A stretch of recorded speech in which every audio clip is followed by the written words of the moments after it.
حضور نے فرمایا جو فرض نماز کے بعد دعا مانگے اللہ اس کی قبول کر لیتا ہے۔ نبی پاک صلی اللہ تعالی علیہ وسلم نے فرمایا اللہ مسافر کی دعا قبول فرماتا ہے۔ حضور نے فرمایا اللہ مظلوم کی دعا قبول فرماتا ہے۔ حضور نے فرمایا بیمار سے دعا کراؤ اللہ اس کی دعا قبول فرماتا ہے۔ حضور فرمانے لگے ماں باپ جب بھی اولاد کے لیے دعا فرمائیں اللہ ان کی دعا کو قبول کرتا ہے۔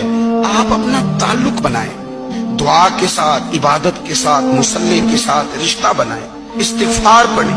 صلاح الدین ایوبی صلیبی جنگوں میں تھے، رات کو مسجد اقصی میں نماز پڑھی تو پریشان تھے۔ ایک بزرگ سے ملاقات ہوئی تو وہ کہنے لگے کہ آپ بڑے پریشان ہیں۔ کہنے لگے حضور پریشان اس لیے ہوں کہ پہلے ہی مسلمان کمزور ہے، اب میں نے سنا ہے دشمن کا ایک بحری بیڑا وہ جنگی سامان سے بھرا ہوا آ رہا ہے، تو اب ان کے پاس اور تلواریں اور نیزے آ جائیں گے، مسلمانوں کے پاس پہلے ہی وسائل کی کمی ہے، پریشان ہو کس طرح کر کے مقابلہ کریں گے۔ یہ بات کہتے ہی صلاح الدین ایوبی نے بزرگوں سے کہا حضور آپ بھی دعا کرنا، دعا کی بڑی طاقت ہے۔ میرے نبی پاک نے فرمایا دعا مومن کا ہتھیار ہے۔